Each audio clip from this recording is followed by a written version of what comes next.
For a while now, the political world has been wondering if the volatile and crowded Republican nomination contest was headed toward that Super Bowl of political nerddom, the thing that people always predict might happen but never does, a contested national convention. It has been fun to think about in the abstract, as always, but with the primaries and caucuses quickly approaching and all the frontrunners displaying some vulnerabilities, it's now more likely than ever to actually happen.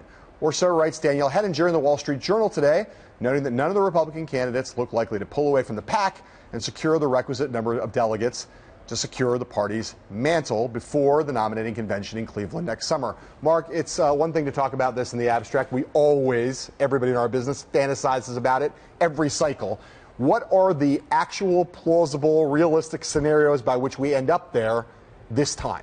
So the five guys up on our giant wall right now, Cruz, Trump, Carson, Rubio, and Bush. Those five are the most likely to be able to continue past the first four states almost no matter what. All five of them could say, no matter how I've performed in the first four, I want to go forward because I've got the money and I've got the opportunities down the road, and I think the other people are weak.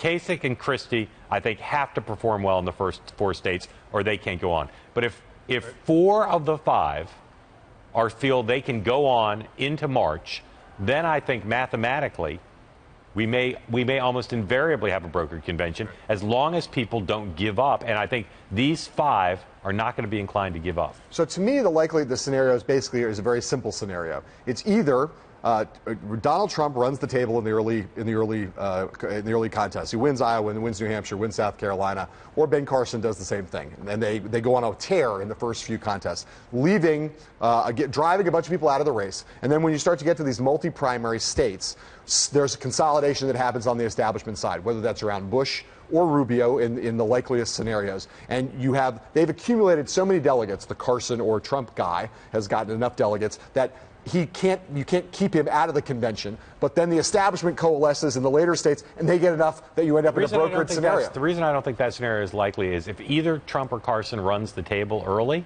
I don't think you can stop them. They'll keep winning Southern contests, and I don't think you can stop them. They'll win winner-take-alls like Florida, and I don't think you can stop them. I think if one guy runs the table, it's done. It's all a matter of timing, though, kind of like how quickly does this consolidation happen? Because once you get down to Donald Trump or Ben Carson versus one establishment candidate, we've never seen any sign that Donald Trump's a guy who can get 50%. Here's why I think it's unlikely that'll happen, because you're going to have at least two establishment people coming out of the first two, say, who think they have a claim on going forward. I think at least two, maybe three. And if you're so weak that you couldn't beat Trump in Iowa or New Hampshire, I don't think the establishment's going to instantly say, well, the strongest of the weak guys who couldn't stop him, let's consolidate there. I just think people will say there's fundamental weakness in the people in this field. Maybe they'll think about Mitt Romney at that point. Okay, so one way or the other, let's say through one of our scenarios, either your scenario, which is the chaos scenario, or my scenario, who has the upper hand in a contested convention, the establishment wing or the anti-establishment? Normally it'd be the establishment. This time, I don't know.